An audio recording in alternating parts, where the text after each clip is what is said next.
जय श्री हरि। सबसे पहले फिर से आपसे क्षमा मांगूँ कि मैं बहुत देर से आपके सामने आई हूँ, लेकिन बहुत बुरा समय था, बहुत चुनौतियाँ थीं और जैसा कि जीवन का स्वभाव है, मैं आपसे कई बार बोल चुकी हूँ, हम तैयार नहीं होते उन पाठों के लिए जो जीवन हमारे लिए लाने वाला है, और इसी अनप्रिपेयर्डनेस में ही होती है असली learning. So it has been very challenging time, इसीलिए मुझे देर लगी। और मुझे हर समय यही ख्याल था कि मैं ये जो मेरा पैशन है, मेरा सोल पर्पस है, मेरा मिशन है, एक तरह से मैंने आपको बताया, पहले वीडियो में भी बताया और मैंने इसके बाद भी आप लोगों के साथ इस बात को शेयर किया कि यहाँ कोई ज्ञान बगाड़ने के लिए मैं आपके पास नहीं आती हूँ, मैं आपको कोई दिशा निर्देश देने नहीं आती हूँ। मेरे अपने जीवन की यात्रा में जो कुछ भी मेरे प्रभु ने मेरे लिए लर्निंग्स तैयार की, उनके आधार पर जब मुझे ऐसा लगा कि मुझे अपने बच्चों को, यानी जो मेरे स्टूडेंट्स रह चुके हैं, इनफैक्ट आज जितना भी यूथ है, जो भी युवा वर्ग है, उसको जो रियल चीज़ चाहिए वो शायद मैं कुछ अंश में कहीं ना कहीं से अपनी अनुभूति के आधार पर, अपने अनुभव के आधार पर, पूरी तरह से श्रीमद् भगवद गीता का अवलंबन लेकर उसके आधार पर मैं आपके साथ शेयर कर सकती हूँ। तो वो this is why I am here. So we were talking about spiritual narcissism and spiritual narcissists, और आत्ममुग्धता यानी कि नार्सिसिज्म, इसके विषय में हम बात इसलिए कर रहे हैं क्योंकि हम बात कर रहे हैं स्वाधिष्ठान चक्र की। और स्वाधिष्ठान चक्र जो है वो है स्व का, सेल्फ का प्लेस। ये बहुत अच्छे से पक्का समझ में आ चुका है हम लोगों को। हमने जब ये देखा ना कि अर्जुन की बिल्कुल ड्रामेटिक चेंज ऑफ डोमेन और उनकी पर्सनालिटी का चेंज इतना ज़बरदस्त, उनकी थॉट प्रोसेस को जो हम समझते तो हमको ये लगता है कि आखिर ये हो क्या रहा है। And this question it takes us to the energy dimension. जब एनर्जी डायमेंशन में हम जाते हैं तो वहाँ पर हम चीज़ों को जब देखते हैं तब हमें वो ऊर्जा के चक्र दिखाई देते हैं, और उन ऊर्जा चक्रों को ही इस समय मैं आपके साथ जो कुछ भी मैंने अपने अनुभव से जाना है वो आपके साथ में शेयर कर रही हूँ। So we were talking about Swadhisthana chakra, और स्वाधिष्ठान चक्र की हीलिंग है हमारा इस समय करेंट सब्जेक्ट। और स्वाधिष्ठान चक्र की हीलिंग की जब हमने बात की थी तो आत्म प्रेम, सेल्फ लव, ये एक बहुत ज़बरदस्त उपाय है, ये हमने समझ लिया। लेकिन आत्म प्रेम जिसको हम कहते हैं वो कहीं ऐसा ना हो कि आत्ममुग्धता, हमको अपने आप से प्रेम तो नहीं है, लेकिन हमने अपने आप को ये धोखा दे दिया है कि हम अपने आप को प्रेम करते हैं, और इस चक्कर में हमने वो सब चीज़ें करनी शुरू कर दी हैं जो हमें ग्रोथ की ओर नहीं ले जाएंगी, बल्कि ठीक उल्टा रास्ता हमको वहाँ पटक देंगी। सो नार्सिसिज्म इसलिए हमारे लिए समझना बहुत आवश्यक है। अब नार्सिसिज्म का जो सबसे ख़तरनाक रूप होता है ना, वो होता है, जैसा कि मैंने आपसे पहले भी कहा, स्पिरिचुअल नार्सिसिज्म, आध्यात्मिक आत्ममुग्धता। इसमें होता सबसे ज़्यादा खतरनाक ये इसलिए है क्योंकि स्पिरिचुअल नार्सिसिस्ट जब आता है आपके सामने, स्पिरिचुअल नार्सिसिज्म जब व्यक्ति को होता है, तो नार्सिसिज्म तो है ही है, वो तो है ही पर्सनालिटी डिसऑर्डर, लेकिन उसको शील्ड करने के लिए, उसको छुपाने के लिए, और उसको उस नार्सिसिज्म को छुपाकर उस व्यक्ति को लोगों के लिए बहुत अट्रैक्टिव बनाने के लिए जो चीज़ सामने आती है वो होते हैं स्पिरिचुअल कॉन्सेप्ट्स।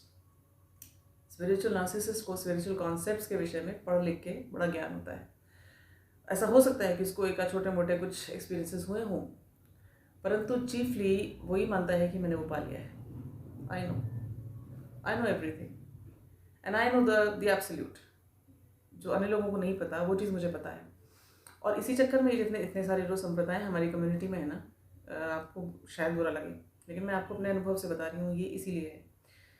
और आचार्य शंकर ने इस चीज़ को देख लिया था, बहुत पहले देख लिया था उन्होंने कि ये भैया ये समाज बढ़ जाएगा इस तरह से, इतने सारे संप्रदाय, इतने सारे देवी देवता, इतने सारे कॉन्सेप्ट्स परम के लिए, संन्यास को लेकर इतने सारे आपस में मतभेद। तो उन्होंने कहा कि संन्यास यदि चाहिए, यदि अपने आप को, सेल्फ को सही डिस्पोज करना है, यदि अपने आत्म को अनुभव करना है, सेल्फ रियलाइजेशन चाहिए, स्वयं को स्वयं में अनुभव करना है, तो उस संन्यास के लिए उन्होंने एक ही संप्रदाय दिया और उसको कहा दशनामी संप्रदाय। इसके अतिरिक्त कोई संप्रदाय एग्जिस्ट नहीं करना चाहिए था। लेकिन वही बात है, स्पिरिचुअल नार्सिसिज्म कोई आज ही थोड़ी ना है, स्पिरिचुअल नार्सिसिस्ट तो हज़ारों साल पुराने हैं। तो इन्होंने कहा नहीं जी, हम आचार्य शंकर को नहीं मानते, उनके इतने क्लियर कॉन्सेप्ट्स हैं। मैं तो इतनी बड़ी कोई ज्ञाता भी नहीं हूँ, मैं तो महामूर्ख हूँ, फिर भी मुझे समझ में आता है कि कितना क्रांतिकारी और कितना प्रैग्मेटिक उनका ये सिस्टम था दशनामी संप्रदाय का, कि इसके बाद कहीं कोई किसी और सेक्ट की, किसी और संप्रदाय की, किसी और फिलॉसफी की आवश्यकता ही नहीं थी।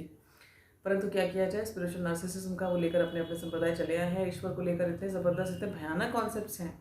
मैं अपने पीड़ा के आधार पर आपको बताती हूँ, मैं मैं जिस चीज़ को ढूंढने गई थी, और एक आजकल बहुत बड़े सुपरस्टार बन के एक महाराज जी आ रहे हैं, नाम नहीं लूँगी, किसी का नाम नहीं लेती यहाँ पर, तथा कथित संप्रदाय के हैं वो भी एक, और उन्होंने ईश्वर को लेकर जो कॉन्सेप्ट्स सर्व किए हैं, it is nothing but just little short of pornography. उसमें जो ईश्वर की जो तथाकथित लीलाएं बताई जाती हैं ना, अगर आप उसको पढ़ें तो आपको लगेगा कि यदि ईश्वर ऐसे हैं तो फिर हमें ऐसे किसी ईश्वर की आवश्यकता नहीं है। तभी फिर लोग कहते हैं कृष्ण करें तो लीला, हम करें तो पाप। सो स्पिरिचुअल नार्सिसिज्म की जब बात मैं आपसे कर रही हूँ तो 3 तरह से स्पिरिचुअल नार्सिसिस्ट्स आते हैं सामने। एक तो ये कि जैसा ईश्वर की सृष्टि में 3 गुण हैं नेचर के, पहला सतोगुण, दूसरा रजोगुण, तीसरा तमोगुण। तो सात्विकता यदि व्यक्ति में बहुत आ जाती है, सात्विक उसके अंदर यदि पर्सनैलिटी में उसके ट्रेट्स होते हैं ना, तो उसको थोड़ा इस बात में अकड़ आ जाती है, मैं तो लोगों से बेहतर हूँ, मैं बड़ा सात्विक हूँ, बड़ी सात्विक प्रवृत्ति का व्यक्ति हूँ मैं। So this is one level of narcissism. दूसरा लेवल होता है वही जो मैं भी आपको बता रही हूँ, उनको लगता है मुझे सब पता है और अब मैं दूसरों को बता सकता हूँ, ये जो बढ़िया चीज़ है, टॉप फ्लोर है, सबसे ऊपर वाले फ्लोर पर जाने वाला ज्ञान वो मेरे पास है। और साथ में ये विनम्रता का जो चलता है सामने, जो प्रोजेक्शन, वो सिर्फ एक नाटक होता है। हो नहीं सकता कि यदि व्यक्ति को ये लगता है मुझे वो पता है जो बेस्ट है, फिर उसको सचमुच में अंदर से विनम्रता हो। और वो आप देखेंगे यदि आप इन लोगों से क्वेश्चन करें, सचमुच के क्वेश्चंस करें यदि आप इनसे, जो जिसमें इनकी ईगो पॉलिशिंग ना होती हो, तब ये जिस प्रकार से बौखलाते हैं, जिस प्रकार से आपको शेम करते हैं, उसी से पता चलता है कि ये नार्सिसिस्ट हैं। सो इनको लगता है कि मुझे सब पता है, I know the absolute, I know what is perfect, and now I am also perfectly ready to tell others as to what they should do. तीसरे जो नार्सिसिस्ट होते हैं वो इन नार्सिसिस्ट के चेले होते हैं, इनकी ऑरा में आ जाते हैं और उन्हें लगता है कि हमारे गुरुजी, हमारे महाराज जी जो है वो बस बेस्ट है, स्वयं साक्षात प्रभु आ गए हैं यहाँ पर और इनसे अच्छा कोई नहीं है, हमारे संप्रदाय से अच्छा कोई नहीं है, हमारा संप्रदाय है बस जो है वही बेस्ट है, वही है एक्चुअली संप्रदाय, बाकी तो लोग बेचारे रहे नहीं हैं, उनको कुछ पता ही नहीं है, क्या हैं वो चल रहे हैं, वो थोड़ा पीछे चलेंगे, हम तो सबसे आगे हैं क्योंकि हम सीधे लिफ्ट में बैठा के ऊपर पहुंचा दिए जाएंगे। So these are the 3 categories of narcissists. अब तीनों के संग एक ही चीज़ है, तीनों हैं एक डेड एंड, ब्लाइंड फोल्डेड, उनको पट्टी लगा दी गई है, उनको लगता है हमें सब पता है लेकिन उनको कुछ पता नहीं, उन्हें दिख कुछ भी नहीं रहा है। वो जो हिप्नोसिस है, जो हेल्यूसिनेशंस उनको हो रहे हैं ना कि हमको सब पता है, वो उसी में बहुत प्रसन्न है। श्री कृष्ण श्रीमद् भगवद गीता में एक श्लोक कहते हैं, वैसे तो वो आसुरी स्वभाव के लोगों के लिए है, लेकिन नार्सिसिस्ट आसुरी स्वभाव से कुछ ज़्यादा अलग नहीं होते। और स्पिरिचुअल नार्सिसिस्ट को अगर मैं कहूँ असुर, तो आप कहेंगे ऐसे कैसे हो सकता है, पर ये असुर ही हैं। रावण को क्या स्पिरिचुअल कॉन्सेप्ट्स का ज्ञान नहीं था, बड़े तपस्वी थे, येट ही वॉज एन असुर, आसुरी प्रवृत्ति थी उनकी। ये अलग बात है कि उनके तौर तरीके दूसरे थे, लेकिन ये स्पिरिचुअल नार्सिसिस्ट के तरीके दूसरे होते हैं। ये तलवार गदा हथियार नहीं लेके चलते, ये अपनी बोली से, ये अपनी ऑरा से मारते हैं आपको। सो कृष्ण क्या कहते हैं भगवद गीता में, वो कहते हैं आत्मसंभाविताः स्तब्धाः धनमान मदान्विताः यजन्ते नाम यज्ञैस्ते दम्भेना विधिपूर्वकम। अर्थ क्या है वो भी मैं आपको बता दूं। अर्थ ये है कि आत्मसंभाविता, ये जो जिनकी मैं आपसे बात कर रही हूँ ना, ये होते हैं आत्मसंभावित, अपने से पूरी तरह संभावित, फुल ऑफ देमसेल्व्स। मैं सब जानता हूँ। विनम्रता का सिर्फ पाखंड होगा, वो अपने आप को भी बताएंगे मैं तो बहुत विनम्र हूँ, लेकिन वास्तविक विनम्रता बिल्कुल नहीं होती है। आत्मसंभाविता फुल ऑफ देमसेल्व्स स्तब्धा स्टैग्नेटेड, बिकॉज दे नो कि मुझे सब पता है। यही है वो डेड एंड, यही है वो स्टैग्नेशन, इसके आगे जाने की ज़रूरत ही नहीं है। ऐसे जैसे क्लास 3 के बच्चे को, क्लास 1 क्लास 2 के बच्चे को आप बोल दीजिए कि तुम तो PhD कर रहे हो, इस क्लास में तुम डॉक्टर बन जाओगे, तुम्हें डॉक्टरेट मिल जाएगा। एंड दिस चाइल्ड एक इल्यूजन में रहता है, उसको लगता है हाँ मैं तो डॉक्टरेट कर रहा हूँ, लेकिन सच्चाई तो यही है ना कि क्लास 3 ही है वो। तो अब ऐसे में जब आ जाएगी मृत्यु, मैं सोच रहा हूँ कि मैं तो स्पिरिचुअल वर्ल्ड का डॉक्टरेट हो चुका हूँ, डॉक्टरेट ले चुका हूँ, लेकिन मैं तो हूँ क्लास 1 का स्टूडेंट, वो भी ठीक से नहीं हूँ। अब मृत्यु जब आएगी तो वहीं से स्टार्ट होगी मेरी जर्नी, जहाँ से मैंने छोड़ी थी। एक भी धागा उसके ऊपर एक्स्ट्रा मुझे नहीं मिलेगा, मुझे वहीं से उठा के अपना फैब्रिक फिर से बुनना होगा, नए अनुभव, नए कॉन्सेप्ट्स फिर मैं स्टार्ट करूँगा समझने के लिए। लेकिन फिर मुझे समझ में आएगा अरे मैं तो अभी क्लास 3 में, कई पेनफुल एक्सपीरियंसेस के बाद मुझे पता चलेगा अरे मुझे तो कुछ नहीं पता, मुझे केवल लग रहा था कि मैं PhD डॉक्टर हूँ। बस वही चीज़ होने वाली है हर स्पिरिचुअल नार्सिसिस्ट के साथ। स्तब्धा जब वो कहते हैं ना प्रभु, तो यही अर्थ है। व्यक्ति को लग रहा है कि मुझे सब कुछ पता है, it's a dead end. Then he says धनमान मदान्विता।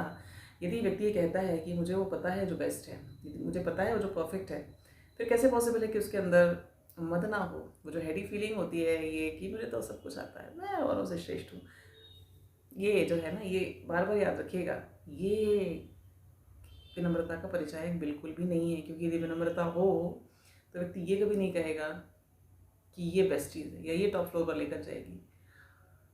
और वो कभी इस अधिकार से बैठ के लोगों को अपना चेला नहीं बनाएगा, लोगों को अपना मंत्र इत्यादि देने की कोशिश नहीं करेगा, अपने संप्रदाय में लेने की कोशिश नहीं करेगा। इनफैक्ट वो किसी संप्रदाय को खुद भी फॉलो नहीं करेगा। सो देन धनमान, धन तो अब धन की बात मैं आपसे करूँ कि धन इनके पास इतना होता है, ये जो सो कॉल्ड हमारे महाराज जी, गुरु जी एट्सेट्रा जो कहते हैं, कुटिया एक महाराज जिनकी मैं आपको बात बता रही हूँ, जिनका मुझे सीधे सीधे बहुत दर्दनाक एक्सपीरियंस है।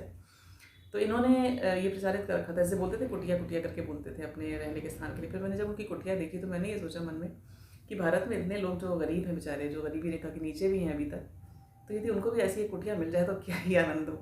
करोड़ों की गाड़ियाँ खड़ी हैं महाराज जी के घर के नीचे, और जब वो निकलने से बहुत पहले से उनके चेले चपाटे खड़े हो जाते हैं उनके दर्शन के लिए, जैसे स्वयं साक्षात परमेश्वर आने वाले हैं। अब ऐसे में मद कैसे नहीं होगा? मान भी मिल रहा है, धन भी है, मद ना कैसे पॉसिबल है?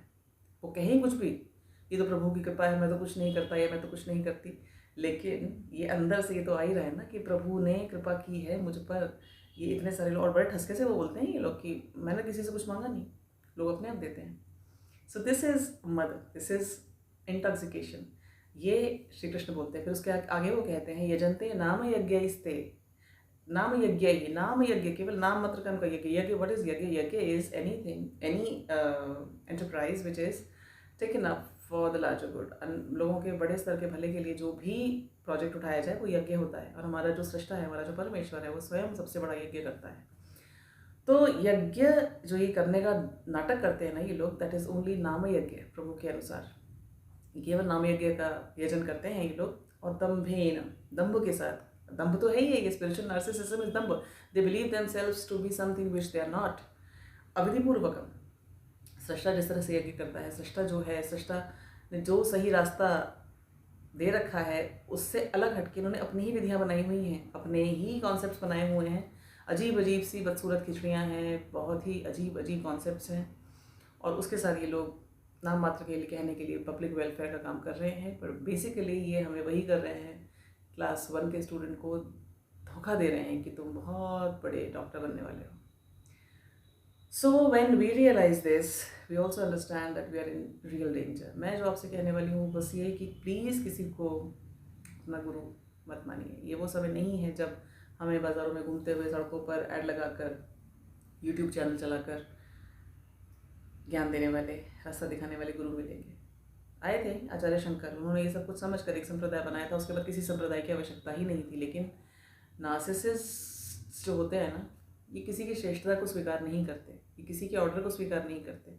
इनके अपने ही जो दिमाग के जो हेल्यूसिनेशंस होते हैं ना, ये उसी को अंतिम सत्य मानते हैं, और उसी ब्लाइंड फोल्ड को ये अपने चेलों चपाटों को भी पहनाते हैं। सो बिवेयर ऑफ स्पिरिचुअल नार्सिसिस्ट्स। किसी ब्लाइंड फोल्ड को मत पहनिए, किसी संप्रदाय के चक्कर में मत आइए। सेक्टेरियनिज्म ऐसा जहर है स्पिरिचुअल नार्सिसिस्ट के द्वारा हमारे समाज में डाला हुआ है, जो आज आपको भले ही समझ में नहीं आता है, कुछ समय के बाद जब जोश ठंडा होने लगेगा तब आपको समझ में आएगा कि केवल एक कम्युनिटी के तौर पर यदि अपने हम भारतीय हिंदू समाज को यदि हम देखें तो ये लोग जो संप्रदायवाद, अलग अलग संप्रदायों के नाम पर जो नाटक चल रहा है, उसके चक्कर में हमारा समाज थोड़े ही समय के बाद बहुत बुरी तरह से टूटेगा, खराब होगा। क्योंकि सच केवल एक हो सकता है, और उस सच को रियलाइज़ करना ही स्पिरिचुअल क्वेस्ट का अंतिम गंतव्य है, और उसी के लिए श्रीमद् भगवद गीता है। अब अंदर से ही ज्ञान हमारा वो देगा, हमारा जो परम गुरु है। और उसने कहा है कि यदि हमारी क्वेस्ट सच्ची है, यदि हमारी लगन साधना हमारी सच्ची है, हमें पता है कि हम यहाँ क्या करने आए हैं, जन्म के बाद जन्म लेने के लिए नहीं आए हैं, कुछ डेकेड्स का, कुछ दशक का ये जो समय हमें दिया गया है, उसमें हमारा पर्पस खाली इतना है कि हम वो जान सकें कि जो हमें जानना है, हम कौन है, मैं क्या हूँ, मैं कौन हूँ, ये मैं समझ सकूँ, इसके लिए मैं यहाँ आया हूँ। एंड उनके लिए वो ये भी कहते हैं तेषामेव अनुकंपार्थम अहम अज्ञानजं तमः। नाशयामि आत्मभावस्थो ज्ञानदीपेन भास्वता। यानी यदि मेरे अंदर लगन सच्ची है तो मेरे मैं के अंदर ही बैठ के वो मेरा परम गुरु मुझे बताएगा। मेरा इंट्यूशन इतना स्ट्रांग होगा, मुझे अपने आप मेरा रास्ता दिखाई देगा, मुझे किसी और की आवश्यकता नहीं होगी। तो सेक्टेरियनिज्म का ये जो डिवाइसिवनेस है ना, इसको प्लीज़ छोड़ दीजिए, क्योंकि ये आपको बना रहा है नार्सिसिस्ट। आपको लगता है कि आपका सेक्ट सबसे अच्छा है, आपका संप्रदाय सबसे बढ़िया है। ये जो हमें बता रहे हैं हमारे महाराज जी, हमको ऐसा बस हम करते रहेंगे तो हम तो पहुंच जाएंगे किसी बड़ी ज़बरदस्त दिव्य लीला में पहुंच जाएंगे। और लीलाएँ क्या हैं, यदि आप इनके ग्रंथ पढ़ें, जिन महाराज जी की मैं आपको बात बता रही हूँ जिसकी वजह से मुझे बहुत ज़बरदस्त हार्ट ब्रेक हुआ कि यदि ये ईश्वर है तो मुझे ऐसा ईश्वर नहीं चाहिए। जैसे आपको बताया, वो कोक शास्त्र है उनके ग्रंथ, उसमें ईश्वर ईश्वर नहीं है, एक काम का खिलौना दिखाई देता है। और उसको ये लोग, ज़्यादा बोलूँगी तो आप समझ जाएंगे, so let's not go into deeper details. बस इतना कि नहीं, वहाँ नहीं जाना है। हमें बस इतना करना है कि हमें लक्ष्य याद रखना है, हमें कहाँ जाना है, अपने गुरु पर विश्वास रखना है, उसके बाद में विश्वास रखना है, अपना कंडक्ट एकदम सही रखना है, अपनी नीयत बिल्कुल सही रखनी है। कभी भी ये नहीं सोचना है कि मुझे सब कुछ पता चल गया है, क्योंकि जब पता चल जाएगा ना, तब वो ऐसा होगा जैसे परिधि से मैं केंद्र में आ गया हूँ। उस जगह पर आने के बाद फिर कोई मुखालता नहीं रहेगा, कोई भ्रम नहीं रहेगा। वो रियलाइजेशन अपने आप में इतना बड़ा एक अंतिम पड़ाव है कि फिर उसके बाद कुछ कहने को सुनने को बचता ही नहीं है, कुछ डिस्क्राइब करने को नहीं बचता है। और वो अंदर से होगा, वो आपको कोई असर नहीं कर सकता उस, या आपको इंड्यूस नहीं कर सकता वो आपके अंदर उस एक्सपीरियंस को। मैं आपसे बस एक फेलो ट्रैवलर की तरह बात कर रही हूँ। मैं कोई आपसे दावा नहीं करती कि मैं गुरु हूँ या मैं कोई संत हूँ या मैं कुछ जानती हूँ, लेकिन जो जानती हूँ, जितना मैंने जाना, जितना मैंने एक्सपीरियंस किया, ये बिल्कुल ईमानदारी से आपके साथ शेयर कर रही हूँ। और यही आज मैं आपसे कह के बस इस वीडियो को समाप्त करना चाहती हूँ कि प्लीज़ स्पिरिचुअल नार्सिसिस्ट मत बनिए, किसी ऐसे स्पिरिचुअल नार्सिसिस्ट की ऑरा में मत आइए जो आपको आपके लक्ष्य से भी भटका देगा, और इतना भटका देगा कि फिर आप ढूंढ नहीं पाएंगे आपका रास्ता क्या है, क्योंकि एक डेड एंड होगा। आपको लगेगा आपको सब कुछ पता है, there will be no malleability, there will be no flexibility, you will not be open to any changes, you will not be able to ask any questions, you will not be able to question any belief systems। आप बिल्कुल जड़ बुद्धि की तरह उसको स्वीकार कर लेंगे, स्तब्ध हो जाएंगे। मत होने दीजिए अपने साथ वो, खुला रखिए अपने आप को बिल्कुल, सबको देखिए, सबकी बातें सुनिए, लेकिन जिसे कहते हैं स्पिरिचुअल रियलाइजेशन, सेल्फ रियलाइजेशन, वो अंदर ही से आएगा। उसको आप बाहर से किसी महाराज की दी हुई घुट्टी से नहीं पा सकेंगे। That's all. Beware of spiritual narcissists is all that I have to say again today. Jai Shri Krishna.